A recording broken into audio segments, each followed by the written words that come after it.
بات اور ہوگی۔ اگر کوئی یہ کہہ رہا ہے کہ مجھے اس وجہ سے ملا ہے، تو وہ اللہ کی صفت بیان کر رہا ہے کہ اللہ کے کرم سے مجھے ملا ہے۔ کرم اس کی صفت ہے، مقدر نہیں تھا۔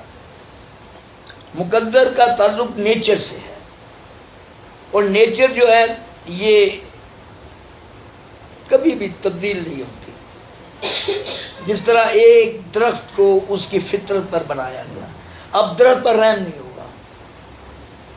درخت پر کیا رحم ہوگا؟ اسے نیچر پر بنا دیا۔ کیوں کہ اگر کسی کو قدرت سے بنایا جائے تو اس کے تاثیر سے وہ نکل جاتا ہے۔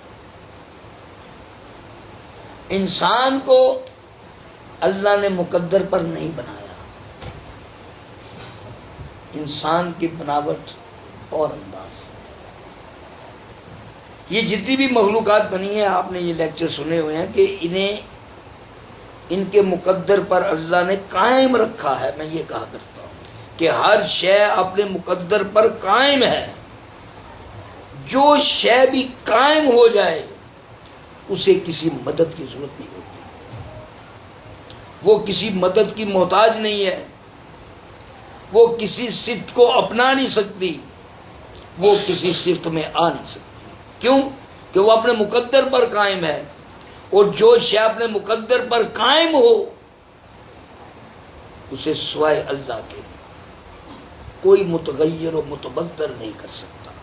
اور اللہ جسے مقدر پر بنا لے اس کے لیے تغیر زمانہ کے قوانین نہیں ہیں۔ جس کا مطلب ہے مقدر پر بننا مخلوقات کا ہے، لیکن اس کی صفات سے اس کو استفادہ کرنا انسان کا ہے۔ اب ایک شے مقدر پر بن گئی ہے، اب کسی صفت سے وہ مدد کیسے لے؟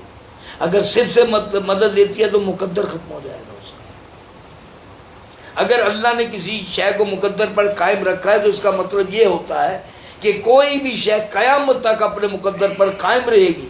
اگر اس میں کسی صفت کی بات آ جائے تو اس کا مقدر پر قیامت تک کہاں قائم رہے گا؟ تو اس لیے میں نے کہا تھا کہ مقدر جو ہوتا ہے یہ نیچر کے لیے استعمال ہوتا ہے نا۔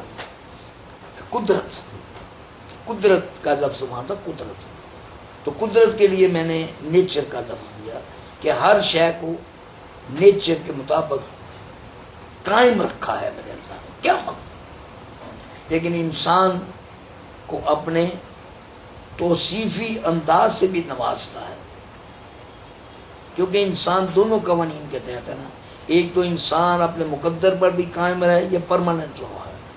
ایک انسان اپنے ڈسکریشن پر بھی قائم ہے، یہ استحقاق کے توصیفی ذات ہے کہ ذات اپنی صفت سے اسے فائدہ دے سکتی ہے، کیونکہ ذات نے اسے مقدر پر قائم رکھا ہے، اور اپنی صفت کے تحت بھی استفادہ لیتا ہے انسان اپنے رب سے۔